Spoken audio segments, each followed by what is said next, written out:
Thank you, Chair. The meeting is now live. Good evening, everyone, and welcome to the meeting. The meeting is being streamed and recorded. If there are any technical issues, please bear with us. Moving to agenda item 1, apologies for any absence. Are there any apologies, Lizzie? I'm not aware of any apologies, Chair, but just to note, we do have Councillors Neil and Karim joining online. I think, are there any other apologies? No, none to note. Thank you. No, we're great. Okay. Agenda item 2 then, declarations of interest. So the full text is set out in the agenda paper items. Does any councillor have a disclosable pecuniary interest or affected interest to declare? Please declare that now. Okay, there are no declarations of interest that I can hear. Moving on to agenda item 3. So this is to recommend for approval as the correct record of the minutes of the previous meeting that was held on the 24th of January this year. Are there any issues with the accuracy of the minutes?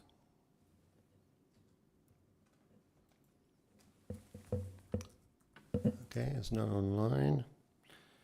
Okay, I'm going to move then that we approve the minutes. Is that seconded? Happy to second it. Councillor Allen? Councillor Zaharuddin, happy to second it. Okay, both of you, thank you very much indeed.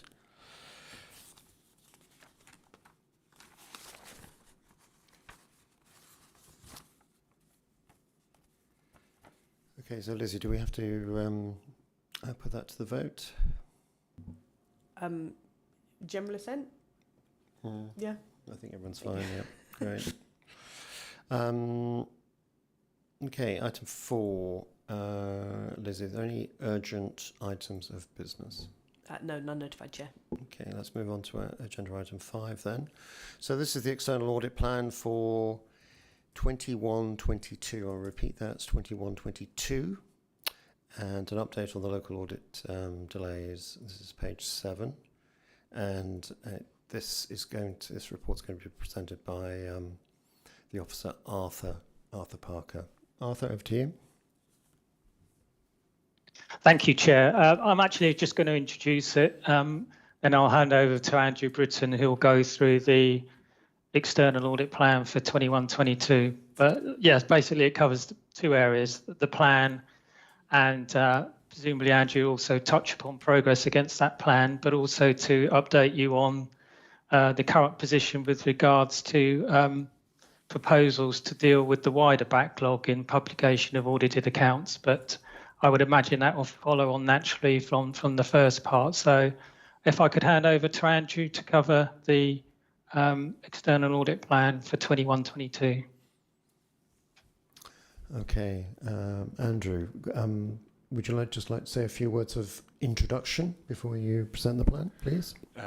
Can do, Chair, thank you. So Andrew Britton, external audit partner from EY, responsible for the audits of Bracknell Council up to and including the year ended 31st of March 23.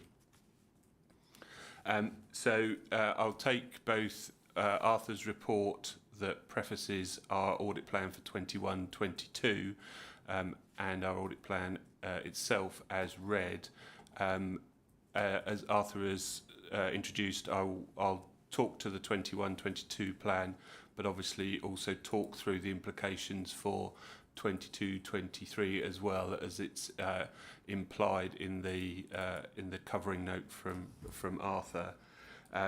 So as members will recall, we completed the audit of 2021 and signed that back in July last year, and I updated members at that point as to the potential implications of the Minister's announcement that was made in July.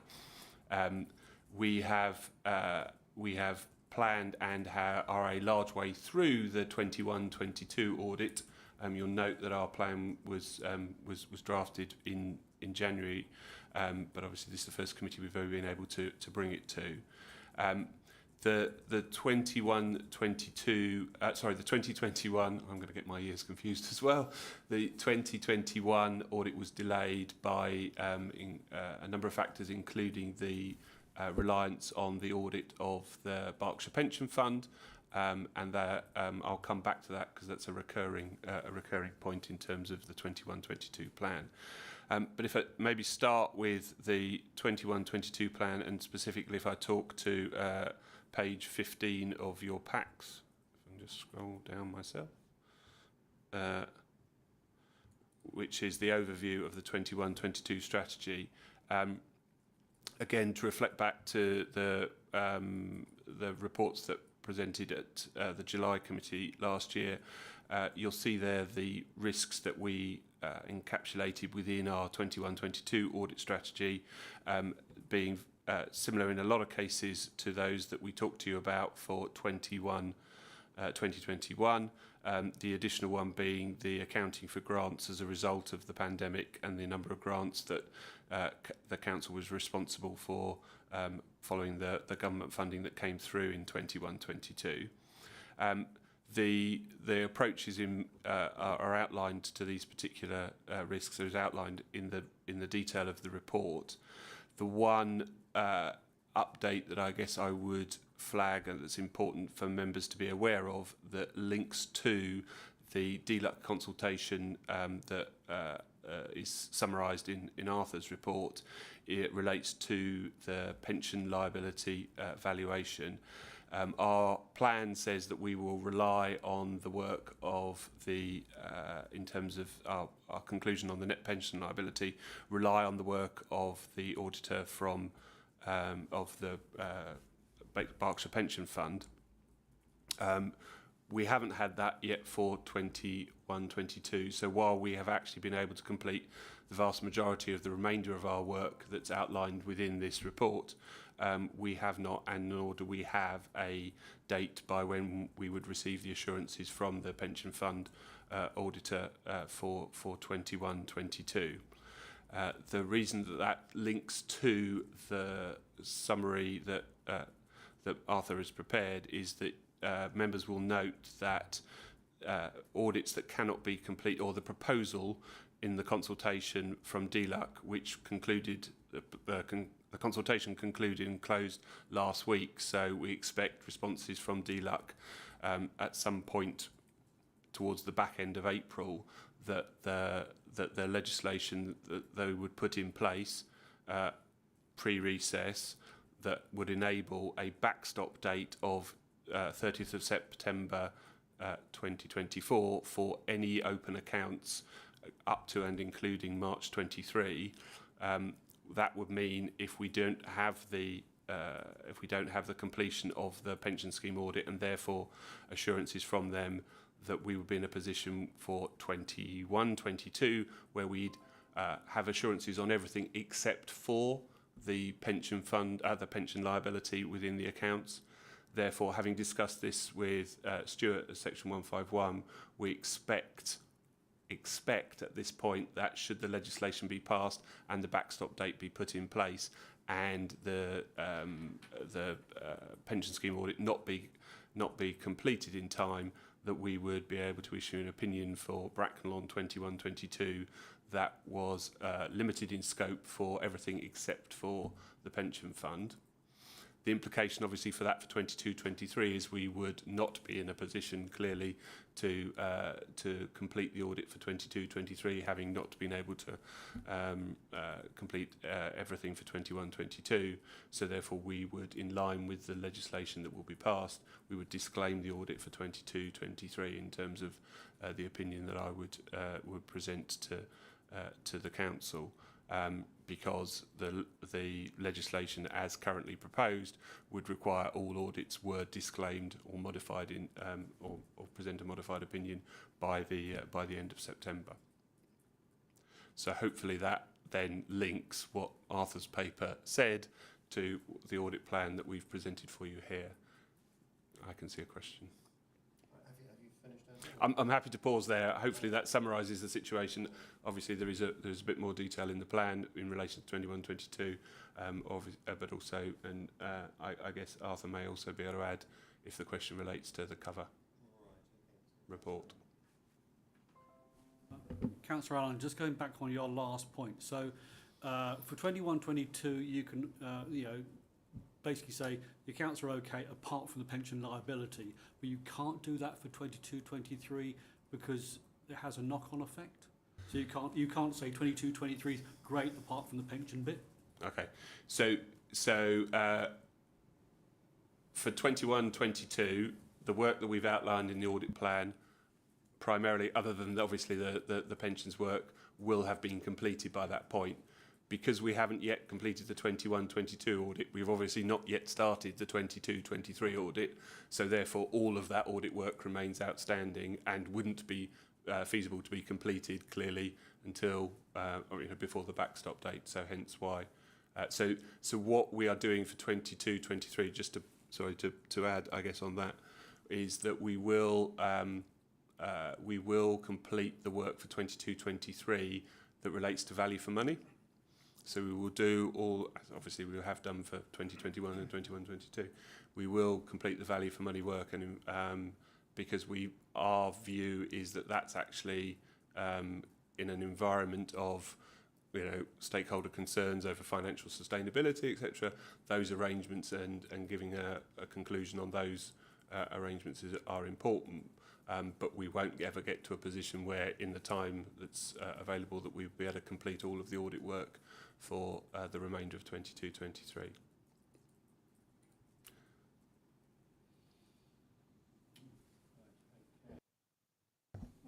We're into questions for Andrew. So thank you for your report, Andrew. So let's start with kind of a general sort of scoping question. So the audit reports for 2021 for the year ended March 2021 came in July 2023. And if I've heard you correctly, the plan is to have the reports for the next financial year available to us in September 24, but without the pension audit from Maidenhead and Windsor. Is that right? Yeah, our understanding is that at this point in time we haven't got, we don't have the assurances from the pension scheme auditor for 21-22, and I've got no date by when I expect them to have them. The reason for so essentially that's the missing piece of the jigsaw, if you like. The reason it would end up being towards the backstop date is until I know for certain that the pension auditor is not going to complete the pension audit, I can't therefore complete my audit on a limitation of scope basis. So I'm literally, and they will not be able to disclaim their audit until the legislation is in place in June.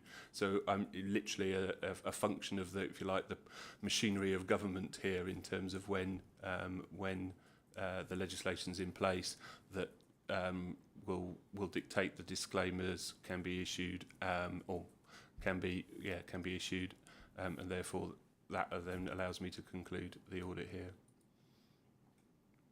Yeah, thanks, Andrew. I think some other members have questions.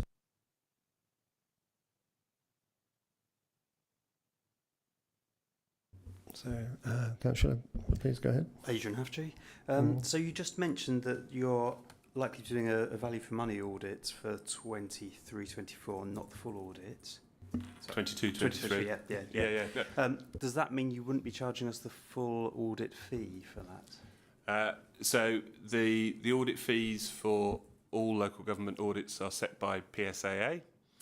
They set a scale fee, and then they determine an adjustment to that scale fee if more or less work has been done than the scale fee currently represents. I was saying earlier that there is a lack of guidance in some of these areas. We don't yet know how PSAA will eventually determine the fees for 22-23, but clearly you would expect there to be a variation based on the fact that we won't have done the same amount of work as you would have in a normal audit. Clearly, I would flag to all members that you will understand that even disclaiming an audit under the international standards for auditing still requires work, but clearly it will be of a different level. When PSAA have decided how they're going to do that, we will obviously provide them with the information they need in order to opine and determine the final fee. Okay.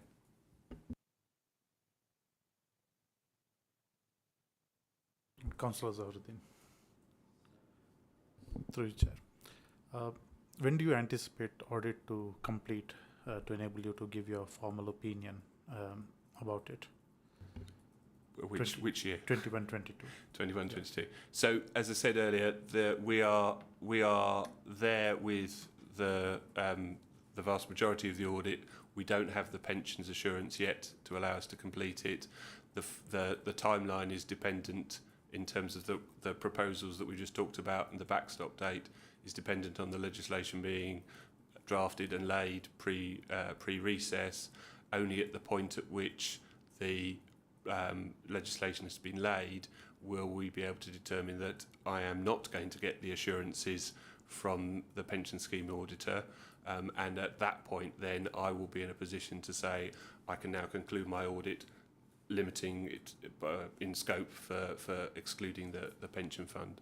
So it will inevitably be post the legislation being laid, which is, we understand on the current timeline, going to be June, end of June. So it'll be in that period, sort of July, August, September. So at the moment, have we not got any indication of a pension audit, at least approximately? No. I've had no communication that says that they are or aren't formally planning to complete or not complete their audit. Councillor Allen? It might sound a silly point, but it sounds like the government are just trying to catch up all the audits to a certain date. But you then end up with 23-24 working off an audit from 22-23, which hasn't been properly signed off, fully signed off. We know it's not just the pension then, because there are other, you've only given a fair value assurance. But if the government just leave it, then we're going to end up in exactly the same boat in a few years' time, unless every year they introduce some legislations giving you some sort of date to work to. Arthur's report does summarise this. The proposal is in 3 phases. The first set is reset. So anything open up to 22-23, the opinions must be issued in the modified or disclaimed format by the end of September.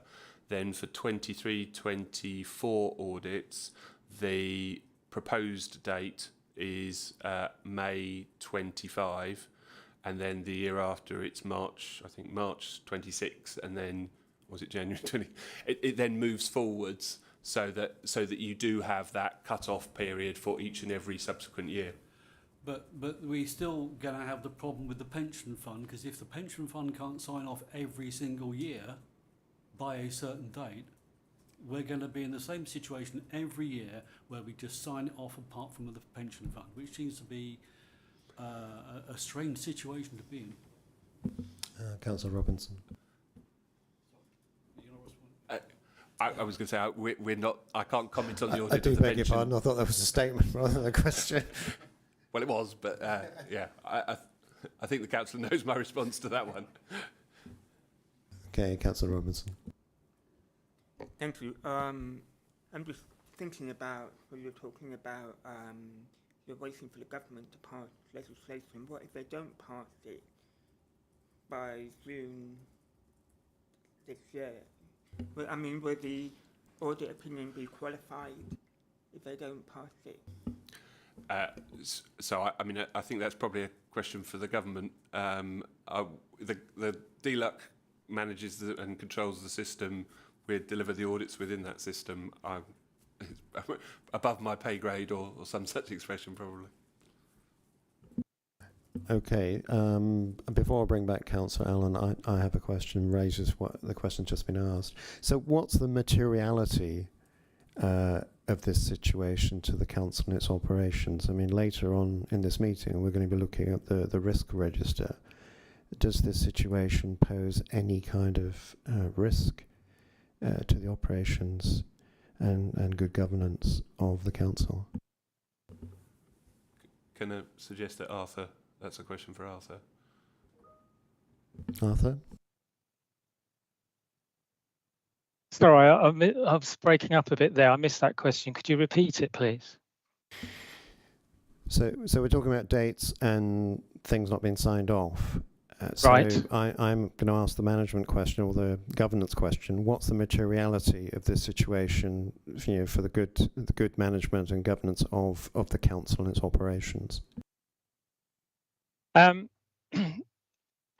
The only real issue here, or at least on 21-22, is the pension issue, and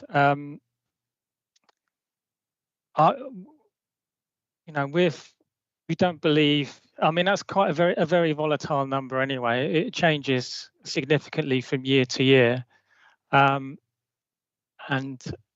the fact is that a lot of the adjustments that are put into the accounts for the pension figures are then reversed out again and do not actually impact on the funding requirement in terms of council tax. So in terms of where we are and sustainability and reserve levels, etc., I don't think it really has a particular big impact on us. So I'm fairly confident that we are in a strong position still, regardless of whether that particular bit of work has been audited or not. Okay, thank you. Councillor Allen, your question? Well, it's actually more of a statement. I think I'm answering sort of Nicholas's question in that I think if the government don't pass any legislation, then we're back where we started, and basically we have to wait for the pensions to come back. Otherwise, we can't do the audit at all. So 21-22, if there's no legislation, 21-22 won't happen until the pension company come back and say this is the final audit.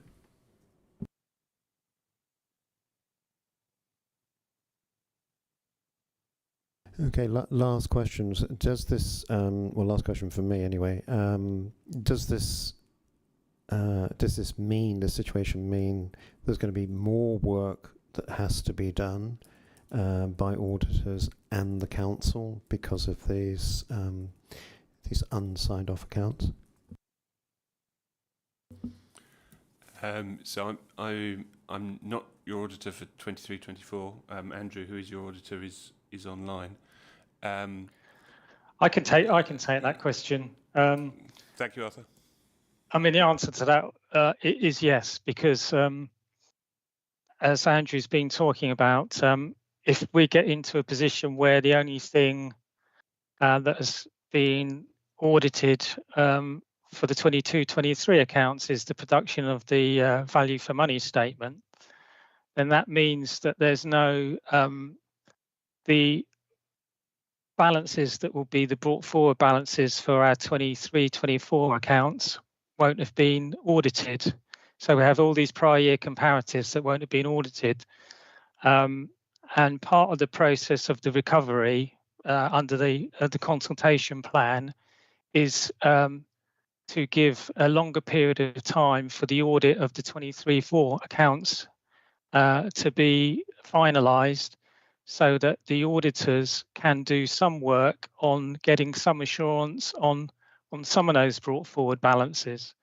If you look at the plan in the report, you'll see that the deadline for the audit of the 23-24 accounts is actually May 25, and then the deadline is brought forward in each subsequent years until it hits the November date. Now, the idea behind that is to allow the auditors to actually gain confidence over those opening balances over a number of years, with particular emphasis on the first year to to gain as much confidence as possible on some of those balances. But yes, it's going to take several years before we can get to the point that we've got assurance on all opening balances and in-year figures. But yeah, the recovery plan kind of addresses that issue. So yes, that will mean certainly, obviously, that's going to mean more work in each of those subsequent years, and particularly I would suggest in 23/4, in terms of not only dealing with the in-year audit, but also looking at opening balances as well. So that will mean more work for the auditors. And I'm sure the PSAA will factor that into whatever fees we pay for 23/4, and also more work for officers, because we haven't addressed those questions relating to 22/23 up to this point.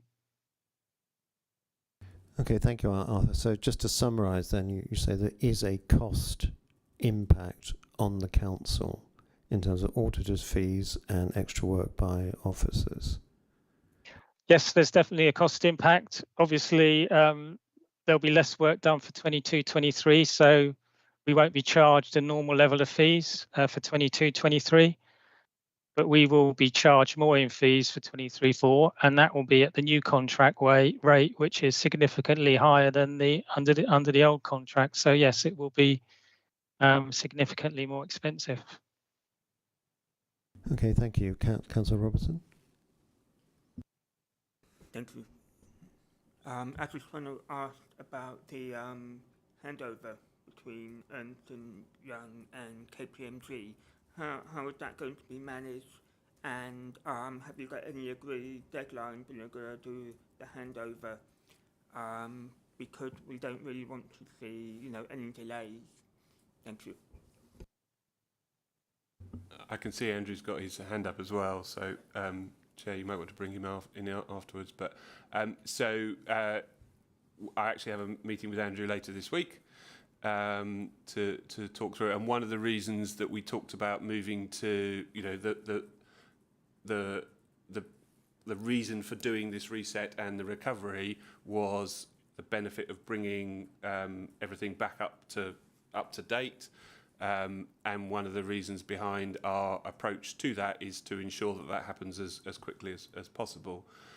So we are not standing in the way, if that's your concern, in terms of allowing discussions to happen with KPMG and be able to move through the open years that we've got and allow KPMG to come in and start their work on 23/24.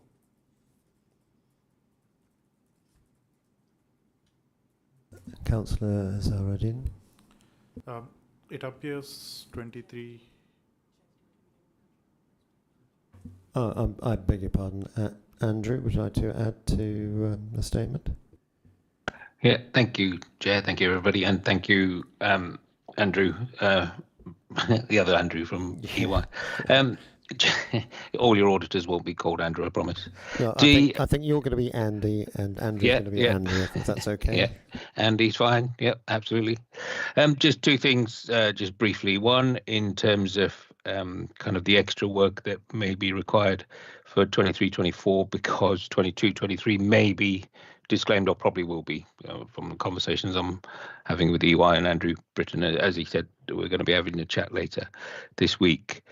If the audit is disclaimed, there are discussions happening right now between the NAOD, LUC, PSA and the FRC in terms of, do we really have to get into that position where we then have to find and do extra work for on the opening balances, which then starts to delay the whole process again. The whole point of this, as Andrew said, is to kind of reset, rebuild that assurance and bring us back on target in terms of audit completions.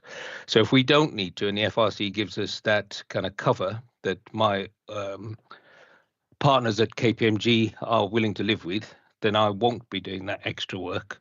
I'll be looking at evaluation work that you do as a council and try to work just on the balances that are in the 23/24 year. There will be an except for position that will have to be provided in terms of the opinion, right, because we won't be able to give a clean opinion because we won't have the assurance on the opening balance, and that will happen for a couple of years. But that will give you, as a council, the opportunity to make sure that the accounts are signed off in a shorter period, put it that way, and within the cost envelope that has already been agreed in terms of the PSA scale fees rather than charging extra. The other thing that we're looking at is on the pension fund, which Andrew talked about, obviously not knowing when Berkshire pension fund auditors will complete their audits. We're looking at a way that we can do our own work and provide our own assurances to ourselves in terms of your liability position within your accounts, that we don't have to then rely on the pension fund auditors. And finally, in terms of the handover, as Andrew said, we are having those conversations. They're live conversations, and they're progressing well. And the audit team from KPMG, we're hoping to be in during the summer and late summer to be able to progress our external audit. All dependent in terms of legislation, as Andrew said, and when that gets signed off. But that was just wanted to add those few points. Okay, thank you. Thank you, Andy. Councillor Azharuddin. Yeah, hopefully there shouldn't be any extra work. That's what we hope for. But in case if there's an extra work needed for 23-24 audit, and it results in extra cost, is there anything that we as a council have any claims that we can make against the pension fund that has delayed? Because it seems like council has to pay for somebody else delays, so which seems to be there should be something that we could claim for against those costs. Maybe this question may not be for you, but yeah, in general. And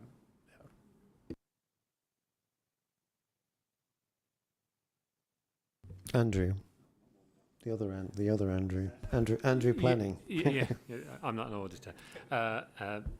Only to say, I mean, I think that's something we would probably take away from this meeting just to explore, because I'm not entirely sure that there would be a route through that, but we'll pick that up and take that away. Yes, I distinctly heard from Arthur that there are cost implications, which obviously is not good news.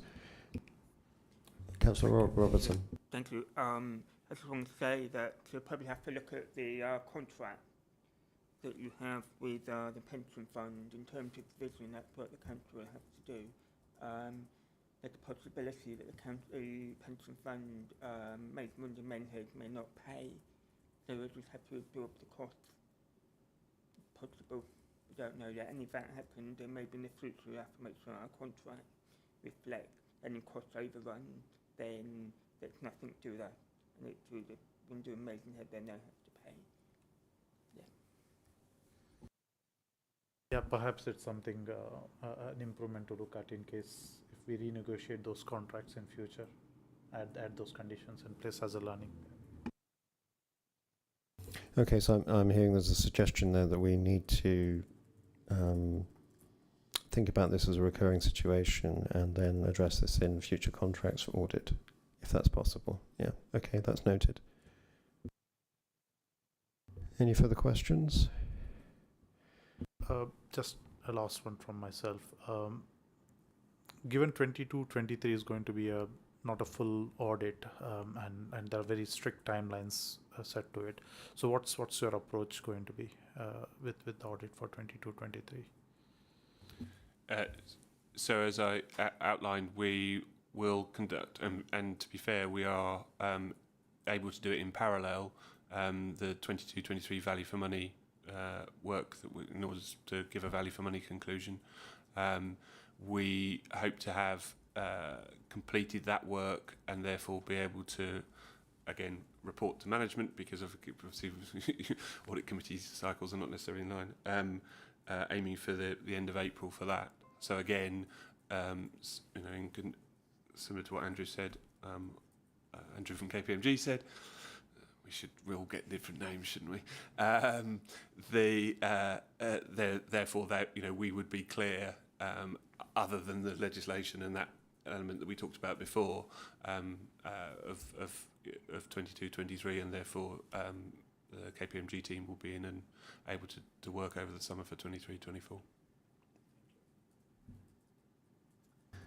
Okay, so I said I wasn't going to ask another question, but I think it's worth asking Arthur, because your report, it would say taken as read, but I think if members of the public are listening into this debate, I think they would like to know why Bracknell Forest Council and many other councils around the country are in this situation with delayed external audit of their accounts. If you could keep it fairly brief, but if you could tell us why are we in this situation, having these discussions, please, Arthur.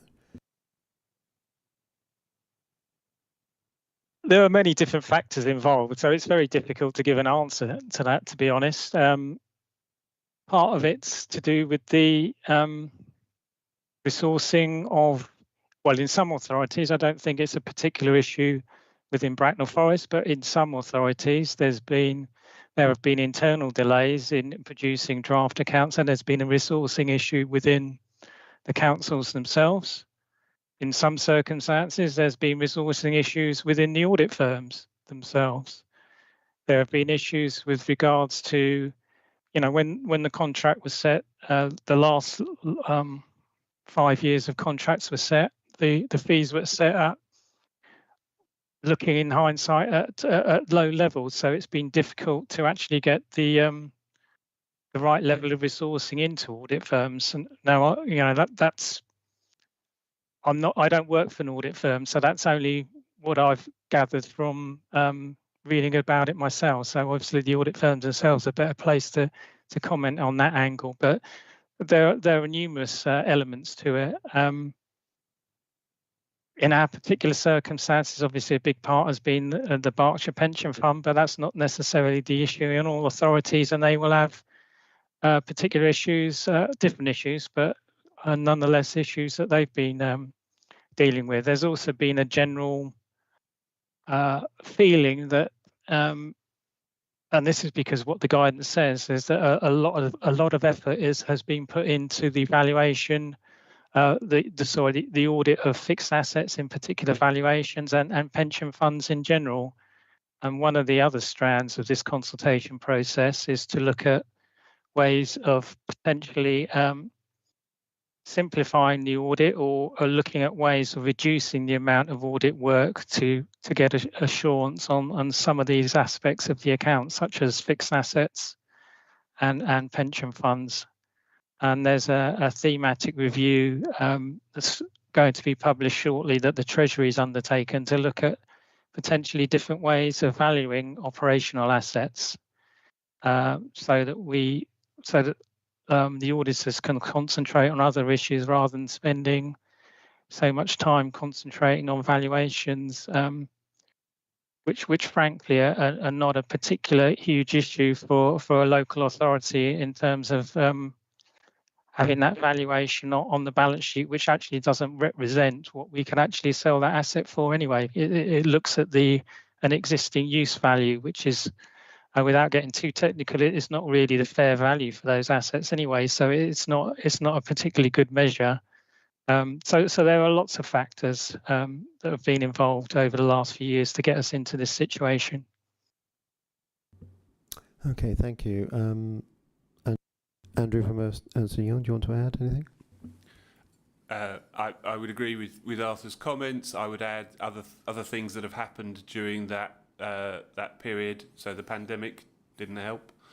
There were a couple of national technical issues that took a while to resolve, that delayed a number of audits. There are a number of authorities, as Arthur said, who had specific technical issues, in some cases linked to their financial situation. So I'm sure you're probably aware of a number of those. The other one is that we, within the audit profession, have also seen, in addition to what Arthur's commented on more broadly, an increased expectation from the FRC as to the levels that we need to audit to. So, if you like, increased regulation from an audit perspective, which means that the implication for both auditors and auditees is it takes longer to work through those particular areas that we need to have an increased focus on. So I agree with Arthur. There wasn't one particular reason. There are a combination of factors that vary by authority and audit firm. Thank you very much. Arthur, just on, you mentioned something about the level of fees. I understand that the fees are set by the industry. It's a competitive tender. Is that right? That's correct. Most authorities are part of the PSAA process. It is possible to go outside that process, but we are part of that PSAA process. And yes, it's a competitive tender for particular areas and that audit firms compete for. Okay, and 23-4 is the first year of the next 5-year cycle. Okay, so the fees were negotiated properly, and the auditors signed up to deliver their services at those fees. Yep. Yeah.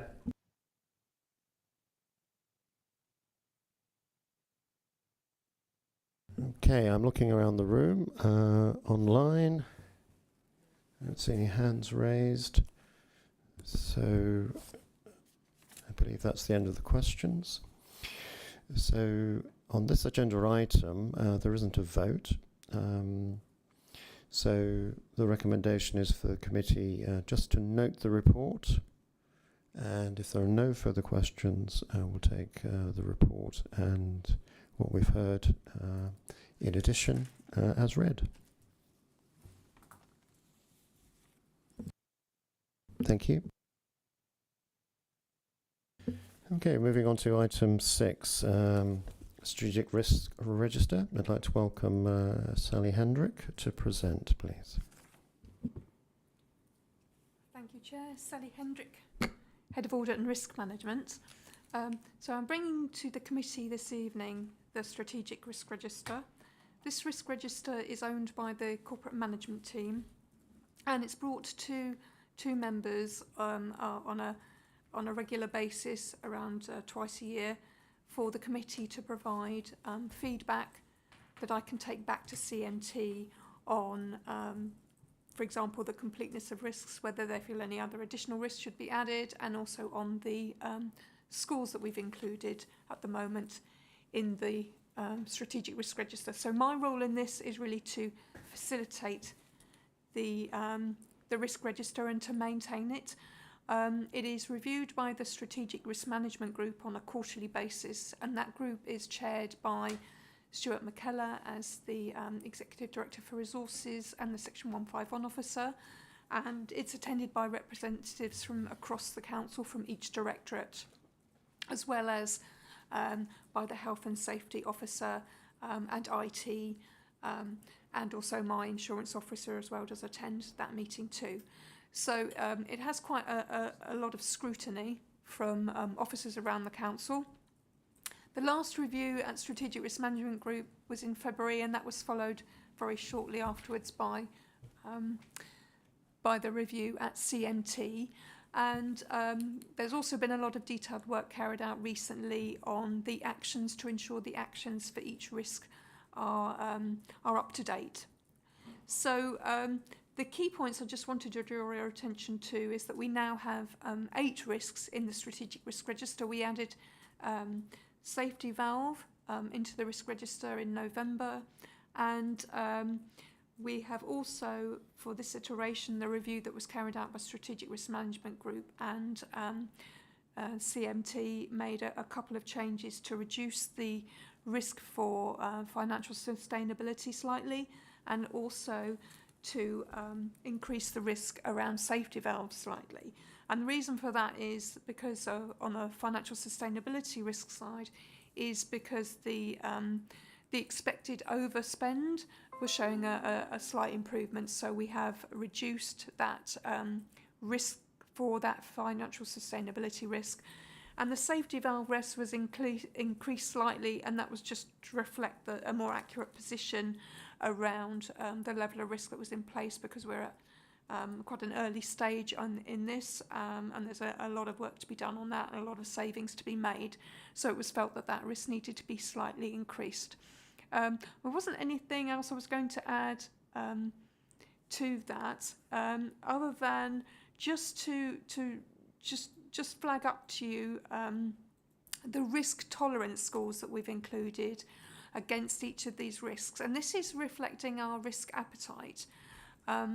And those risk tolerance scores really needed to have a more detailed sort of review, and we've started to do that now to make sure we've got the right risk appetite that we're reflecting in the strategic risk register. Because since they were originally set, those risk appetites, the environment in which we're operating has changed slightly, so changed quite radically in some respects. So those have been tweaked very slightly as well, and we have made some slight changes to the risk tolerances for a couple of the risks around absence management, staffing, and around the financial sustainability. So those are the key changes we have made at the moment. I'm very happy to take any comments that you might have and answer them as best as I can, or to take them back to CMT, or Andrew Hunter, who's representing CMT here tonight, might be able to address any of the issues that you might want to raise. Oh, thank you very much, Sally. Okay, I'll open it up to questions. Councillor Robertson. You're talking about risk appetite. How do you determine it? We're determining the risk appetite by looking at the risk scores and considering what we think would be the level of risk that the council would be comfortable with accepting. It's like the sort of maximum that we would feel we were comfortable with without having to do any further mitigation. So that's what we're trying to achieve in setting those scores. And what would that level be? What's our level right now? Is it? It varies. We've got an individual risk appetite, a risk tolerance score for each individual risk. And the reason why we did that was because it was very difficult to try and get a broad risk appetite level that was relevant for every single risk, because all the risks vary. So we took the decision, was probably about 5 years ago when we were first setting up this approach, that we would determine a separate appetite for each individual risk. Thank you. Councillor Zaruddin. Hey, Sally. For the safety valve risk, under the mitigation, there are some dates, in particularly the confirmed resourcing requirements for delivery of all projects. So it says target date as Feb 2024. So is it right to assume that's done, achieved, under the mitigation in risk number 8? I'm not sure if Andrew might have more information on this than I would have on the safety valve side. Are you happy to take that? We're going to have to. So in terms of this, I mean, I think it's an ongoing. We're reviewing that on an ongoing basis. So the requirement for kind of meeting the requirements is an ongoing basis, but we've got a broad picture of that from where we were when we reviewed this. But whether we've which date is it you're talking about? It's Feb 2024. Confirmed resourcing requirements for delivery. Yeah, so we've confirmed the resourcing requirements. Whether they're all in place is a different matter. Okay, So the confirmation is that we know what we need to meet the requirements, but getting there is going to be more challenging, and you'll see that because we've got a staffing risk on the risk register as well. Yeah, sure. Thank you. So, Councillor Zaruddin, just for the record, because it was a bit of a private conversation there, can you just restate your question and the answer as you heard it? Sure, Chair. So my question was under risk number 8, which is related to safety valve.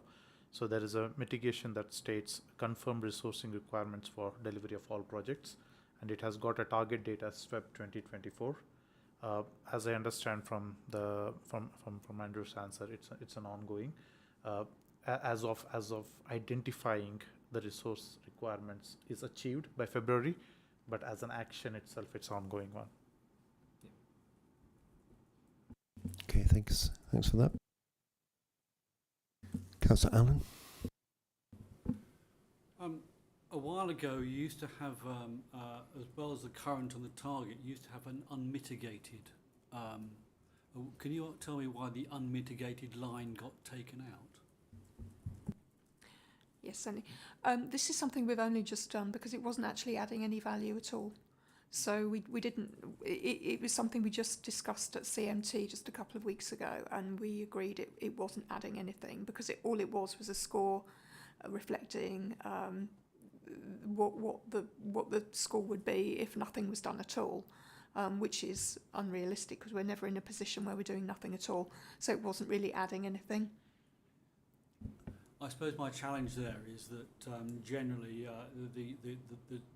the chart changes, like on risk 6 it only goes up to 14 rather than it could go up to 25, so it doesn't give you a sort of a better measure. The graph changes based on where the top number is, and the top number can be, you know, could range between, you know, 5 and 25, so the graph looks the same size but the scale is different.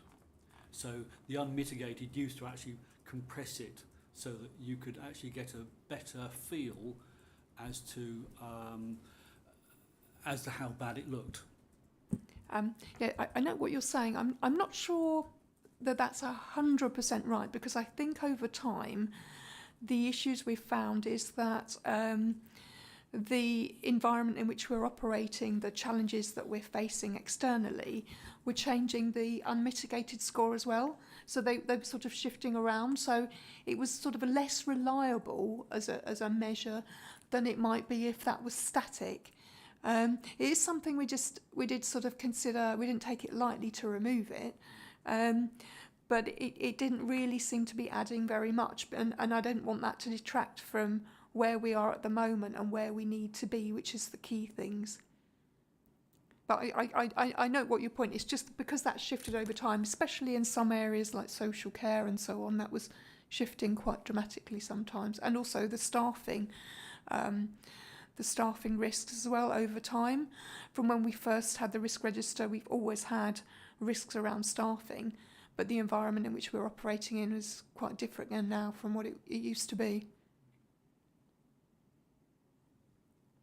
Okay, thank you.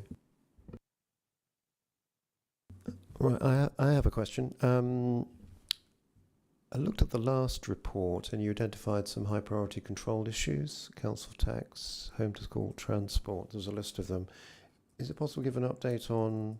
I see they're not in your report this time round, so I'm assuming that's the positive. Could you just confirm that? And then if you could just comment on the new one that's been added around CCTV cameras, please.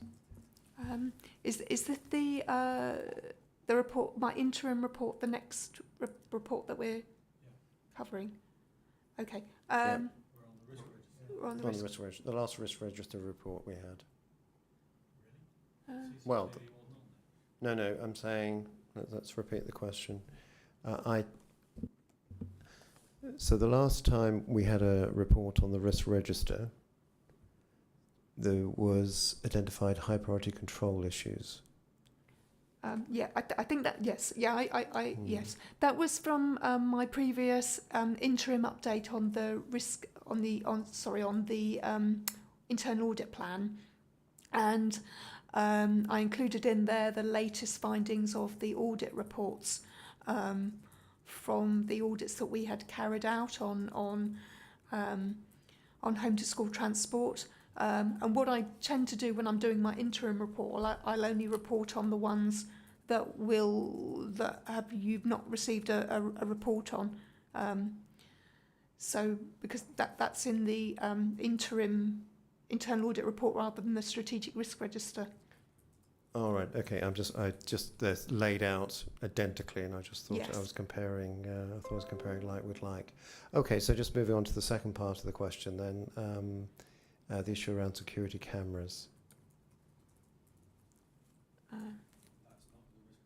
It's not the risk register. Yeah, I think you're in the next Oh, one. I'm sorry. I'm getting it. I'm getting ahead of myself here. I do beg your pardon.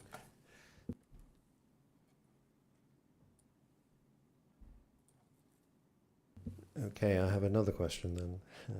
I just made. I was cutting and pasting my notes, so I didn't have to go through all the different reports. So you've appraisers of the changes in the priorities in the risk register. Safety valve is on there now. For financial sustainability has been downgraded slightly. Would you recommend that this committee explore one or more of these high risk areas in more detail, and that we get a report, perhaps on safety valve or on demand management at the next committee meeting?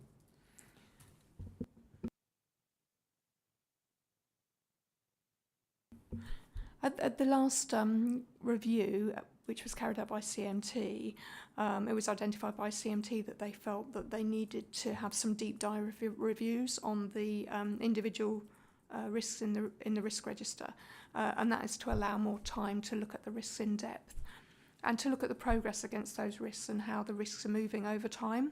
So certainly the corporate management team are planning to do that. Moving forward, I think at an away day, I think that was what was the intention at one of their away days, to start looking at some of the risks. And it is something that previously, as Councillor Allen might remember, the Governance and Audit Committee did start to do some deep dives, reviews on the risks, where officers came to the committee and spoke in detail about particular risks that were in the strategic risk register, focusing on one risk at a time each meeting, and that gave the committee more opportunity to get a better understanding of the risks and how the risk was moving over time, and what the plans were in place to try and reduce the risk from the current position. In a lot of cases, we have limited control over some of these risks. So, for example, around the demand management, the supply for things like social care is very, very limited. And similarly, when we are staffing and we're recruiting, we're also limited to some extent by the factors in the market and the supply of sort of staffing resources that are out in the market for the particular specialisms that we have. But it's important for us to have a look at these risks in some detail from time to time and do some deep dives, just to make sure that we're on top of things and that we have taken all steps we can to try and control the elements that we can control, which, as I said, in some cases might be fairly limited, but that's something I think that the corporate management team are now planning to do by carrying out these deep dives at an away day for the CMT, and it may be something that would be useful for the Governance and Audit Committee to pick up again. Okay, thank you. So, Lizzie, if we want to have such reports coming to the committee, what's the process from here? Do we have to have a motion and vote on it? How do we proceed? I think if you're making a recommendation that you would want to look at particular risks in a deep dive, then I think you make that recommendation as members today, and then we bring that back to you at the next meeting. I mean, as Sally said, as CMT, we would like to do a deep dive on all of this risk register. So I would suggest that the next meeting, which will probably align to when we've looked at that, we come and talk to you about what the differences are between this and that, and then from thereafter you could say, well, actually next time we'd like to look at staffing pressures or something like that, so that you have a rolling programme, but it's you decide what the things that you're most interested in looking at, or of the most important to the council. Okay. And how do we decide our priorities then as a committee? We just pick one. So the one with the highest rating is the safety valve. So that would seem like to be the first cab off the rank. Councillor Allen. Chairman, I might suggest that actually safety valve you might want to leave because it's only just come on to the risk register. So it needs time to bed in. it's red now, but then again, so is everything else. I mean, if I look back to 18 months ago, we had 3 items which had red RAG ratings out of 13. Now we've got all but 2 are red RAG ratings. So I think actually things like the IT and the staff shortages and stuff like that have been on there an awful long time, and you could do a deep dive into those and actually get more out of it than if you do safety valve, which is a very recent thing, only just come on the leave it to bed in for a couple of quarters before you bring that one in. Yeah, thank you, Councillor. I suppose what I'm trying to do is I'm trying to get the committee to make suggestions about where we should look once obviously the CMT have completed their deep dive. Can I just Sally. keep turning off. I was wondering actually if it might be, as Andrew Hunter was saying, it might be better in a way to first wait to see what comes out of CMT and their deep dive review, because they might be able to provide some summary initially, and that then might guide you more to the more specific ones that you want to look at moving forward. It might delay it a little bit, but it might at least give them, because it is in effect their risk register, might be the best approach would be to perhaps allow CMT that opportunity to carry out their deep dive, which may mean that they might then change some of these risks. So it might be better to do that first and defer it a little bit.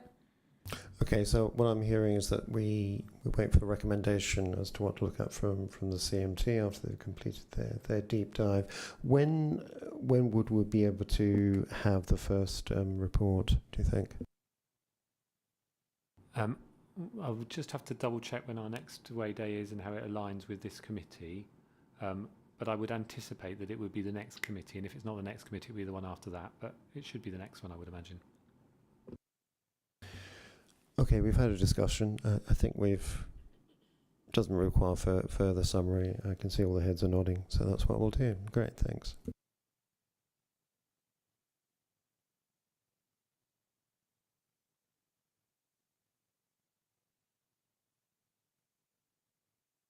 Okay, if there's no further questions, we have to take a vote on this one.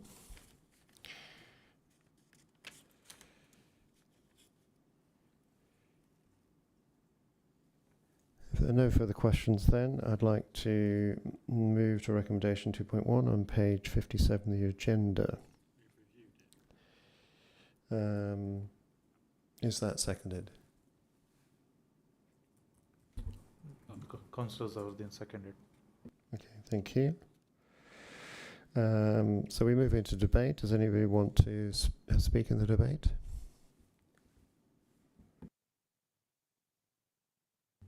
Okay, that's the conclusion of the debate.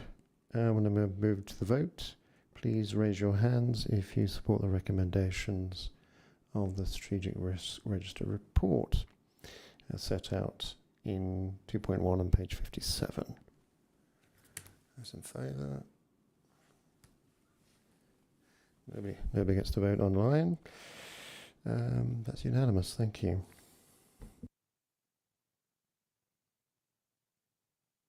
Okay, moving on to item 7, and it's Sally again, who's going to make a report on the interim audit. Thank you, Chairman. So this is a report that I'm bringing to the Governance and Audit Committee for you to note, just to note the progress against the internal audit plan, and to receive the information on the outcome of the audits that we have carried out. My last report was in January 2024, so only a couple of months ago. So there has been some progress made, but as you'll note from my report in January, we do have severe pressure on our resources within the internal audit team. And at the moment, we are currently out to advert for a principal auditor. So we are hoping that we will receive some good candidates from that recruitment round, which will help us to plug the gaps that we have in our resourcing at the moment. So just to draw your attention First of all, to the summary of where we are at the moment, which would be on page 79, where I've set out the outcomes of all our audits to date. And you'll see there that we're showing that we have reported 27 audits to date, including a number of grant claims. And I just wanted to add that we have now issued draft reports on a further 3 audits. And we have finalised 5 audit reports as well since the last update in January, since I produced this report. And in addition to that, I've also got another audit report that's in for quality review at the moment. So we are making progress on this, but it isn't as fast as I would like it to be. Unfortunately, we are limited by the resources that we have available to us. So having drawn your attention to where we are at the moment in terms of the plan that we have and how many audits we've delivered so far and the outcomes, if I just move on to the next section, which is, again, starting on page 79, section 3.7. This is a section where I draw your attention to those audits where we've identified significant weaknesses. And what I do in these sections, I don't include all the audits that we have throughout the year. I just focus on the ones that I haven't already reported to you, just so you can focus on those particular ones. So since January, we have issued a report on security cameras. This was a follow-up audit, following up on an audit report that we did about 18 months ago. And this was just focusing on the CCTV cameras that the council operates across the council, across the borough, at various sites, and looking at the controls we have over those. The last audit identified a number of issues, and we did find that there was not really any progress really against any of the recommendations that had been raised. So we've raised another 5 recommendations that we would consider to be major when we've actually produced our final memorandum for the security camera follow-up memo. The issues that we found are sort of set out here in detail on page 79 and 80, so I wasn't going to repeat them again, but there are some key actions to be taken forward, really around making sure that officers are aware of what the requirements are and the policies and what they need to do if they want to install such cameras and have them in place. So that, as I said, that memo has now been finalised, so officers are starting to take those actions forward now. That was the only audit that we have that we've issued, or that has a sort of significant weaknesses since my last update to you in January. So that was the key point that I wanted to raise with you.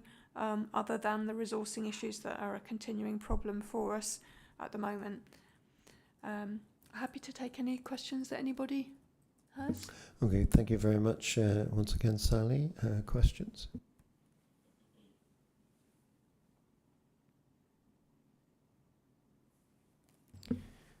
Okay, there are no questions. So there isn't a vote on this. We just need to note the report. So the recommendations committee to note the report. We'll take it as read. Okay, thank you.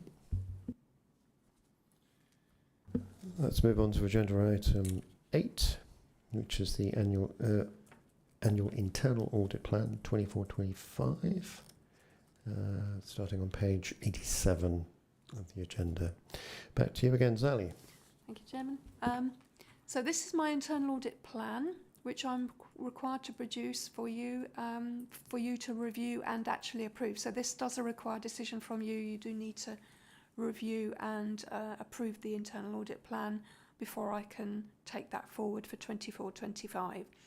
So the internal audit plan has been developed following discussions with executive directors and assistant directors across the council, and also by review looking at the risk registers that we have in place, and by looking at the elapsed time since we carried out our last audit on each relevant area, and by looking at what our other mandatory requirements are, because there are a number of areas where we are required to certify grants, and that is a mandatory requirement, and those we would consider to be essential audits because they have to be done because they're a condition of the council receiving the grant monies in a number of areas.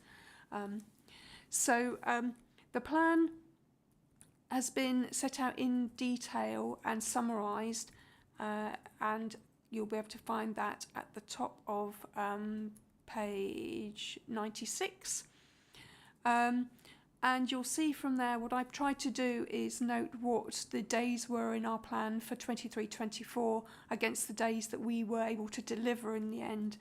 So you can see that there's quite a big gap there, and that reflects the limited resources that we had during 23-24, where we were heavily reliant on two apprentices really to deliver a lot of the work, and also had a vacancy factor for the principal auditor post for 6 months basically. So we were very pressurised. So we did have to defer a number of audits, and we cancelled a number of audits, but also we found that there were a number of audits that directorates did want to cancel because they got assurance in other ways through things such as external inspections. So that was the position overall. The plan that I'm looking to try to deliver for 24-25 is really based on the assumption that we will be able to recruit to this principal auditor post. We do need to get a range of work from across the council done in order for me to be able to give my annual opinion on the control environment, because that control environment is supposed to cover all the council-wide activities over time. So whilst we don't audit everything every year, over a period of time, we are seeking to try over a number of years to get coverage against all of those key areas and all those key activities which the council undertakes. We also tried to map the risk register to the plan as well, and also to make sure that we are trying wherever possible to map the plan to the priorities that the council has in the council plan. So the detail is set out beneath that, so we're just sort of setting out each individual audit that we're going to be carrying out, and the symbols on the right hand side, they reflect the priorities in the council plan, and the column under strategic risk, that's where we're just linking it to the individual risks in the council's strategic risk register. So I'm happy to take any comments anyone has on this, on the content of it, and to respond as far as I can on that. Okay, we're open to questions. Councillor Allen. You mentioned some audits that have been moved from this year and presumably put into next year. So are we talking about generally this year you'd have done the essentials, the very highs and the highs, or is it a mix across the board? Do you do it in terms of priority for this year and then move the sort of mediums that you don't get to this year into next year? Or have we got stuff which was high priority for this year which got bumped into next year? There are a couple of audits that have been bumped into next year that I would have liked to have done, but we could not fit them in. And when we were able to accommodate them, the relevant departments weren't able to accommodate them. One in particular is council tax and business rates, and I would have liked to have been able to cover that one. But we weren't able to complete that before Christmas, and then once we get into Q4, that is a very challenging time for the revenues team because they are developing the bills for 24-25. So we've agreed now a date of May to carry out that audit. And then the other one was housing benefits, and we've agreed a date of July for that one. So those terms of references have already been issued and the date's already agreed for those particular audits. I guess the background to my question was basically, do you generally try and keep the highest priority ones in year if you can, and if you don't have time, it's the lower priority ones that sort of get missed or bumped. Is that generally the plan, apart from, again, if you have timescale issues and you know, issues with particular departments? Yeah, yes, that would generally be the case. And one of the things we wanted to do during, or I wanted to do during 23-24, was catch up on the school audits, because they had not been able to accommodate the audits in schools during the pandemic. And so we wanted to catch up on those, with a view then to having caught up on those, to try and review how we audit schools moving forward, because they can be quite resource intensive for us. So we need to sort of perhaps review that when we get to later in this current sort of calendar year as to how we approach that next year. But we have done a lot of work to catch up on those, and they've been a very good training ground actually as well for the apprentices actually carrying out that work. But just, yes, you are right. I mean, largely we would try to make sure the high priority ones are addressed, and the lower priority ones we will defer where necessary.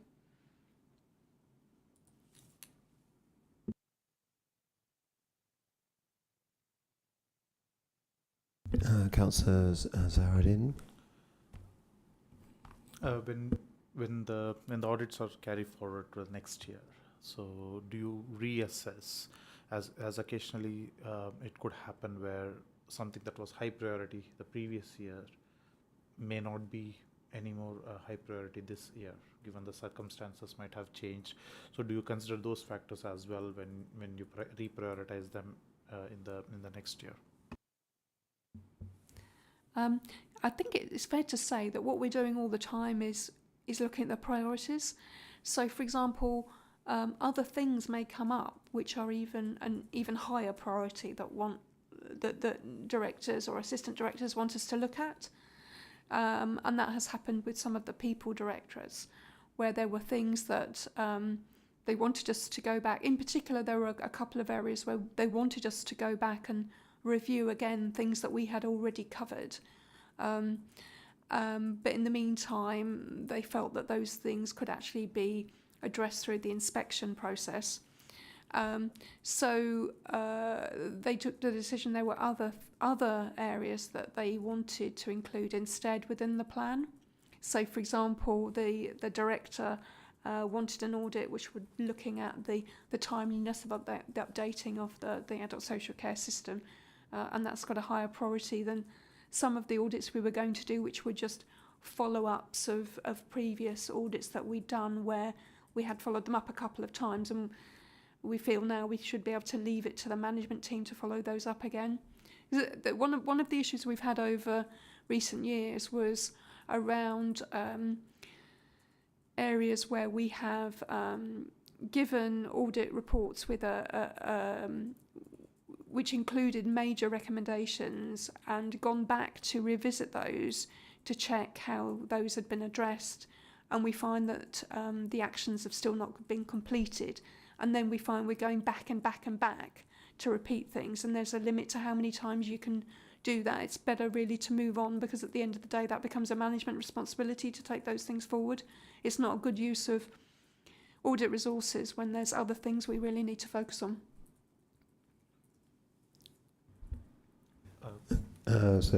Councillor Zahradin, please. There are some nice beautiful stickers in page number 96 and 97. Those are green and purple. They look really beautiful. Just trying to understand the reasoning and what They're they the actually mean. council's priorities. Yeah, exactly.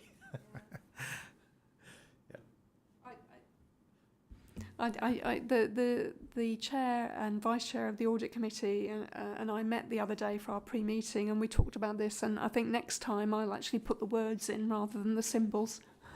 No, I personally like them. They're pretty. Councillor Allen.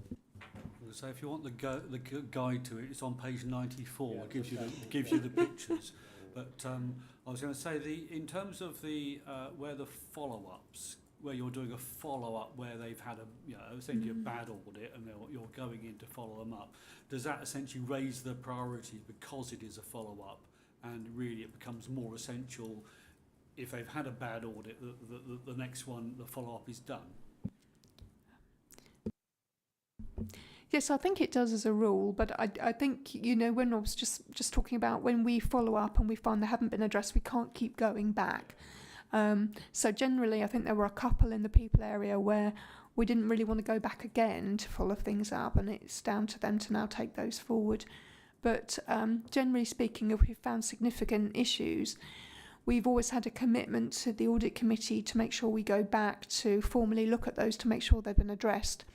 So we've got a few like that in the plan for this year. So we've got, say, the complaints process that we want to go back and have another look at, and a few like that, similar ones where we need to go back and check them. And in particular, we've got a few schools where generally what we find is when we audit the schools, we are only auditing schools where we've got them to carry out a self-assessment, and from the self-assessment we think there are potential weaknesses before we even get there. So there's always a high likelihood that if we go in to look at a school, if we go there, we think it's potentially a problem school anyway, so it becomes more likely that we're going to find that we have to raise major recommendations. But the approach we're taking now when we go back to follow those up is that we are now doing more of a desk-based review, so we get them to provide a lot of information to try and make this more efficient, and then we go out for just a few hours and go through everything with them, rather than going out and re-auditing them, which is very labour-intensive for us. In that case, maybe I'm misinterpreting. Under the school audits, it says desktop follow-up. Does that mean it's a follow-up audit, or is it following up on the fact that they filled in a review? No, that is an actual follow-up audit. Right. So we've audited them this year and found weaknesses. So we're going to go back next year and get them to provide us with an update on the progress they've made to address the actions that they plan to take to address the weaknesses, and then also get them to provide evidence to support that, and then go out to have a discussion with them on it. And that's probably a more efficient way of doing it than going out and re-auditing the school all over again, which takes a number of days to do. Okay, I mean, I just happened to spot they were all very high, so I just assumed you raised it because they were follow-ups. Yes, yeah. Councillor Robertson. Thank you. You mentioned the backlog of work, and I'm quite interested that is there a temptation to reduce the scope of the audit to help manage the backlog of work? But you've got resourcing issues, and also maybe reduce the amount of checks that you carry out in audit just to get things, going. What we tend to do is we try to we'd reduce the number of audits rather than try and reduce the depth of individual audits. So we just focus on the more higher risk areas, really. I suppose that's how you might phrase it, rather than spreading ourselves thinly across the number of audits, which was an issue we had a few years ago when we had when the audit services were outsourced. We had a very high number of audits, but each one was for a very small number of days, and we found then that they were very superficial, and that really doesn't add any value. I don't think there's any benefit in doing that. So we prefer to try and continue doing them in the depth that we need to do them, but do fewer audits if we can. So when you talk about prioritising, do you ever get advice from external auditors on areas that you prioritise internally? No, I think they, in terms of auditing standards, it's not really good practice for them to be trying to influence our audit plan. So Sally, I had a question about where you're repeatedly going back asking to follow up. Is there anything this committee can do to assist you in making sure those actions are followed up? I think that this is really why we introduced the recommendation tracker, to get a more formal update on where we were with all the audit recommendations, to make sure that those are being addressed.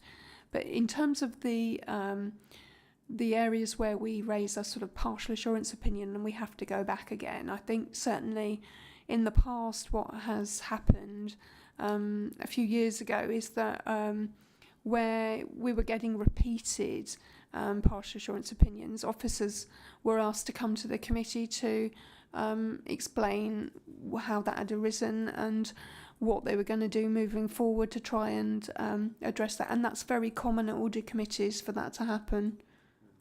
So obviously the question is how do we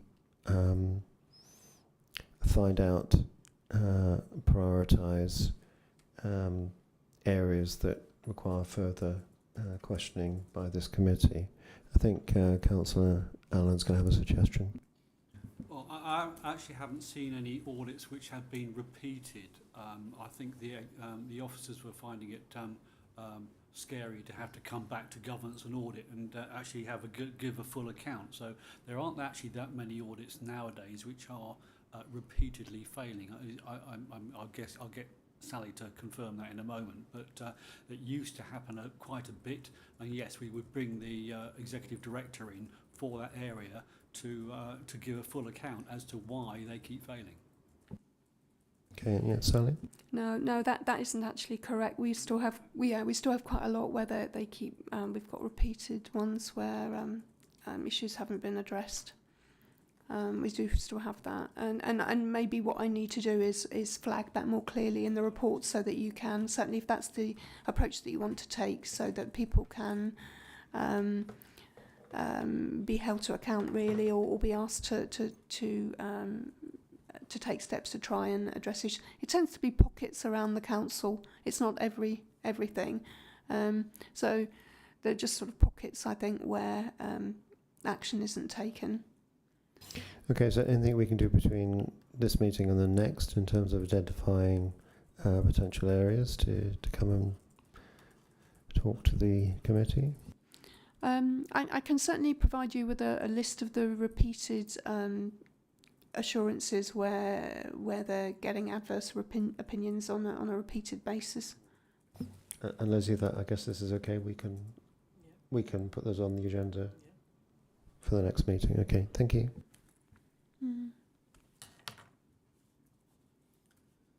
Any further questions? Councillor Havergy. Yeah, so I know you've mentioned you've got staffing issues, and you've got a fixed number of days here for each of these audits. If you don't get the extra members of staff, how likely are we to see failures in these numbers and the number that you're going to get? And also, I believe we've used Wokingham in the past to cover some of the stuff. Is that still going forward? Yes, Wokingham, just to cover off Wokingham. Wokingham do quite a lot of our audit work for us. And what I've done to try and mitigate the risk for 24-25 is I've bought more days from them for 24-25. They tend to do most of their audit work around the people area and also in Andrew Hunter's area as well, in the place planning and regeneration. They do quite a lot of work in those areas because they're familiar with them and they've got a very good understanding of them, and they've already built good relationships with various officers around those areas, so they have a good knowledge of it. Because that's the risk when you bring people in from the outside; they don't have the knowledge of the organisation, and takes them a while to get up to speed. But they do some very good work for us. So there's a number of audits that they have carried out for us during 23-24. So absence management, say for example. Subject access requests. They've just completed an audit for me on IR35. They do a lot of the more complex audits because they've got the more experienced auditors there, whereas at the moment the auditors that I have, other than myself and my internal audit manager, are very inexperienced, so they need quite a lot of guidance and supervision. So we do tend to see if we can give the more complex audits to Wokingham at the moment. Councillor Robertson. Thank you. They wouldn't talk about bringing people in from Wokingham and making them have to spend time training them. No, I don't. No, not at all with Wokingham now. They've done work for us. We've had the same auditor doing work for us for a number of years from Wokingham, and he has a very good understanding of Bracknell Forest Council and of the officers within the directorates that they're auditing in. So there is no requirement there for us to do any training for them, which is very helpful for us actually. But there's a possibility it could happen if they lose staff and they have to get new staff.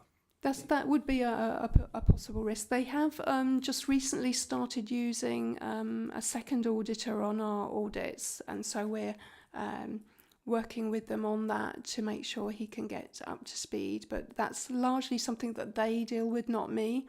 So it works generally very well.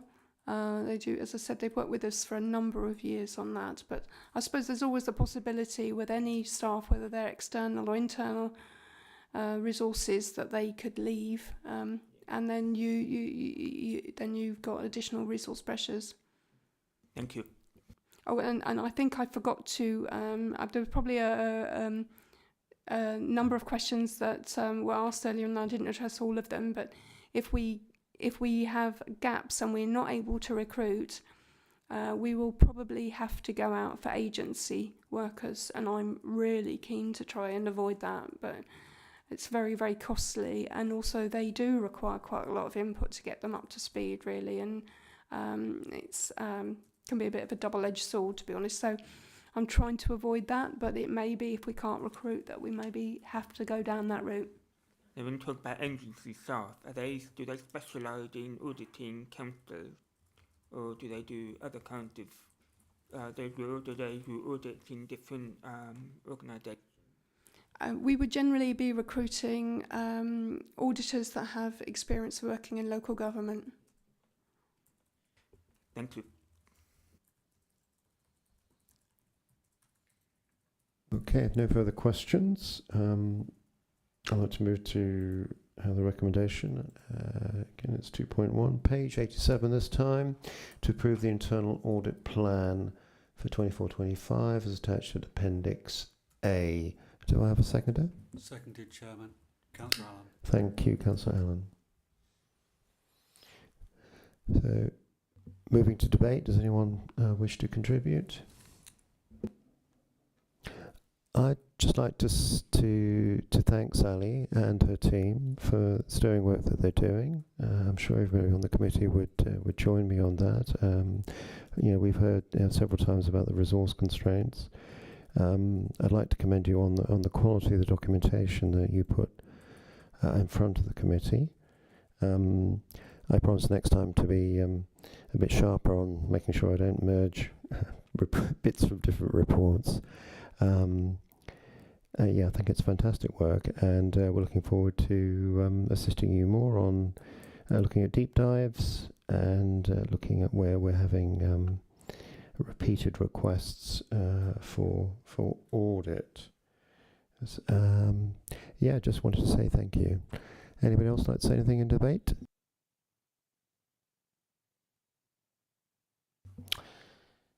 Okay, so you've heard the recommendation. All those in favour? Thank you. I believe that's unanimous.